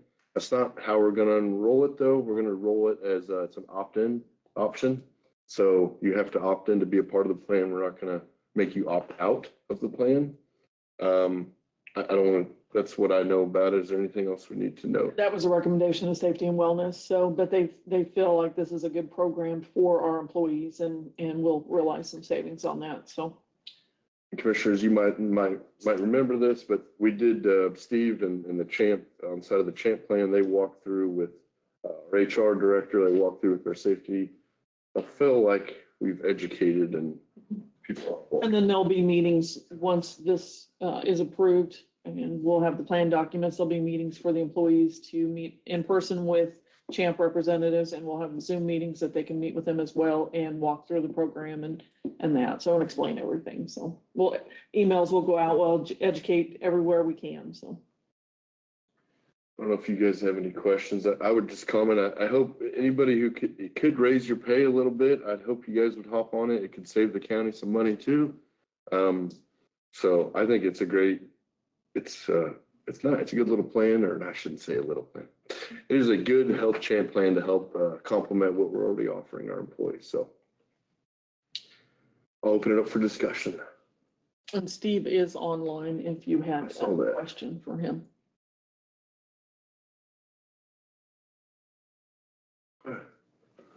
Not hearing any discussion, I would, do we have a motion to authorize county staff to work with CHAMP and implement the health management program? So moved. Second, I'll second it. Excuse any me. more discussion?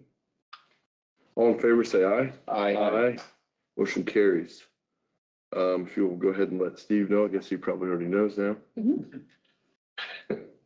And work with staff. Thank you. Next is consideration of KVK's quote to replace additional RTUs at Sterile Hall. We talked about this morning as well. I'm going to let you guys talk a little bit about this, if you guys would like. You want to do it? Okay. So KVK, so initially there was a hailstorm, which was about a year ago, and we received some funding from the insurance company after they went and reviewed all of our roofs and buildings for hail. After that review, the K-Camp identified about 4 RTUs that need to be replaced on top of Sterile Hall. On Sterile Hall, there's actually 8 RTUs, and they all did receive hail damage, some worse than others. When our contractor went up KVK, they went on Sterile Hall and reviewed the RTUs. They found and they believe that all 8 should be replaced. After we received that notification, we did contact K-Camp and request that they would review their notes from the process and then look at the photos that were received as well, and just compare or give us a little extra analysis and see if they potentially help out with some additional dollars towards that. Based on the age of the RTUs, they're about 20 years old, and it probably is close to that time based off the years of use, the damage, that it probably would be a good idea to replace them, especially because you have to rent a crane, bring a crane in to be able to put the RTUs on top of the roof and replace those. It would be nice to be able to do it all in one swing. I don't think you necessarily have to take action today. The thought was from KBK that the RTUs are currently in stock, and I think he said he had 12. He's right got now 12 that for- is, that he had access to at this time. So we would need 8 for this project alone. He said, you know, there's just no guarantee that those will still be there if we wait. The problem was, he said, with the actual timing to order these products, it could take sometimes upwards of about 6 months. And so if we were to not take action at this time and we waited for the 8 and waited to hear back from K-Camp, then potentially the RTUs may not be there. And if we run into that 6-month time frame and they have to be ordered, it's potential that it could come in after the fair. And so that would be our biggest concern, is there's going to be some high usage when the fair is in session. And so that was something we wanted to make sure that you had time to consider.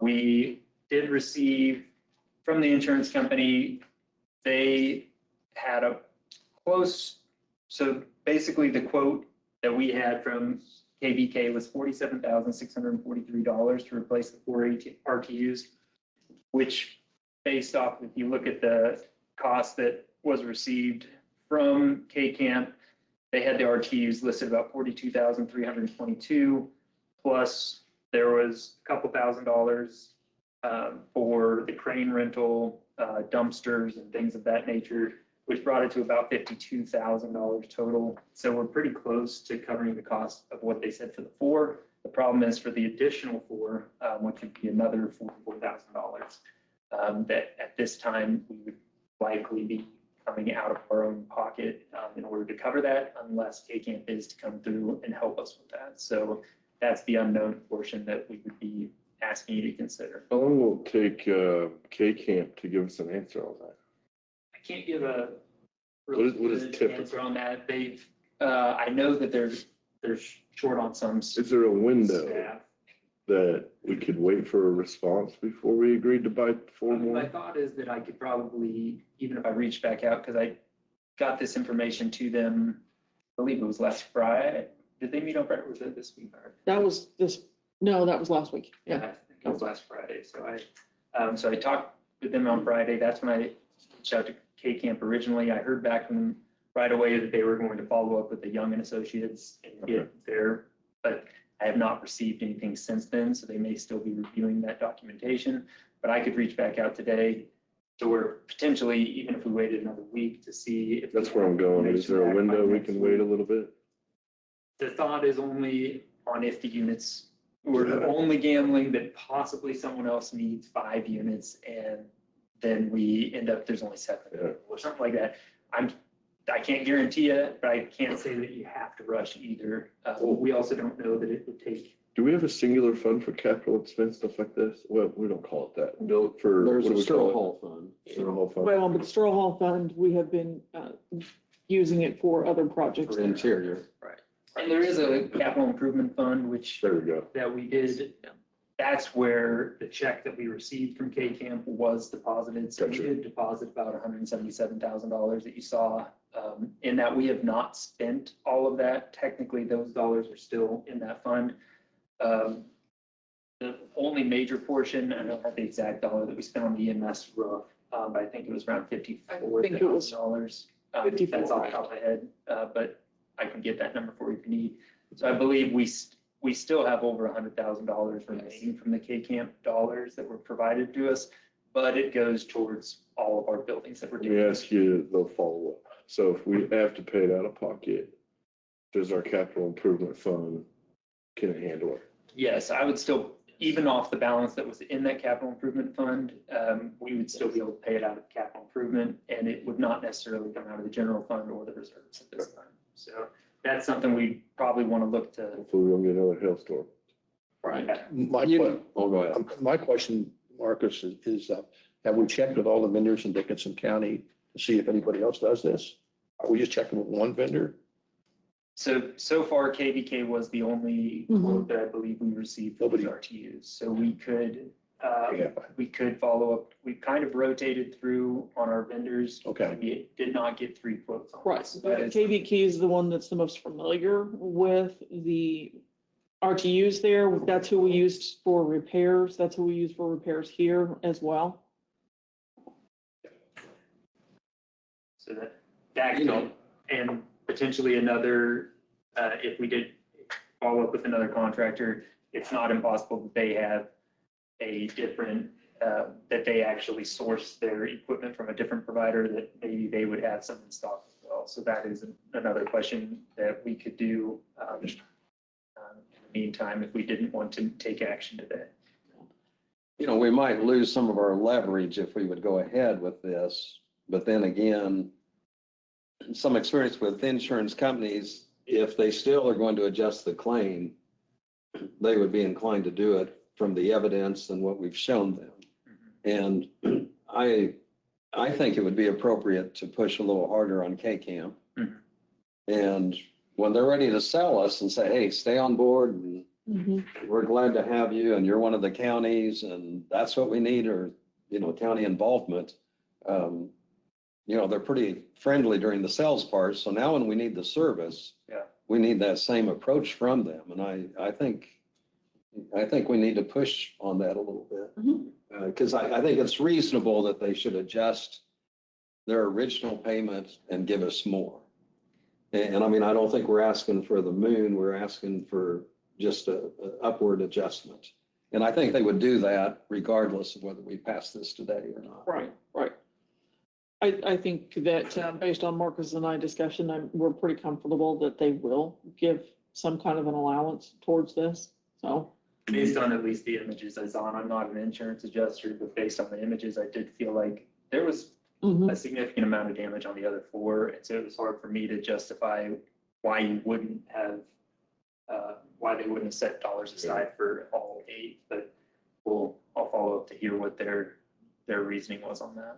And that would also, probably help them a little bit on the total building to have all new exactly. pieces up there. So.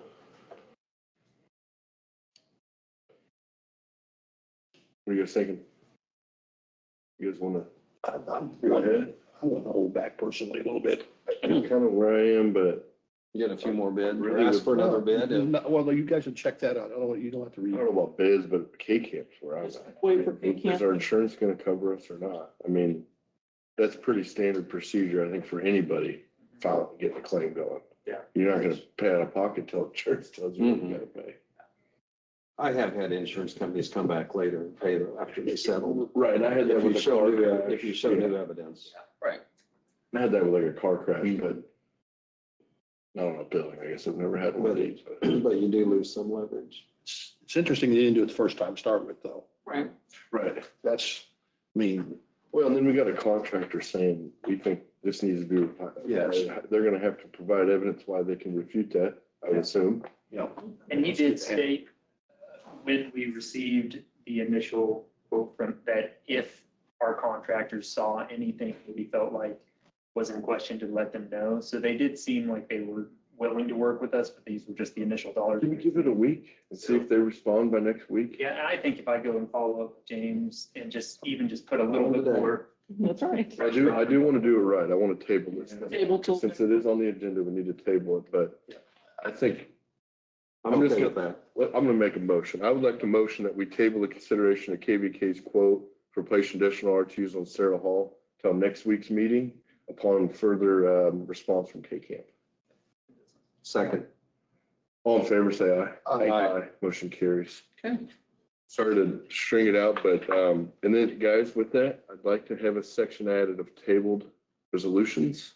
Or unfinished business. That's fine. Yep. Either way. Yep. Either way, I just want to make sure it's on there. so you're asking to table it? We've Yeah, tabled so we it. voted on. What I'm saying is I want it to be listed under unfinished business. So Make sure whatever, it's under unfinished business. and I'm just policy wise, Yep. if we need to pass it, let's do it. But I'd like to keep, if we table anything, it needs to stay in unfinished business until we untable it. Yep. Things can remain on the table. Until We're they, speaking indefinitely, but I'm not suggesting we do that stuff, but yes. I just want to do it right. So the public knows. Okay. Rant over. Anything else for today's business? Commissioners? Thank you. Administration? No? Okay. I'd motion to adjourn. I'll make a motion to adjourn. Oh, you made a motion? Yep. I'll second it. Second. Thank you, everyone. We are adjourned. Don't need a vote on adjournment. Don't need votes. Need a vote?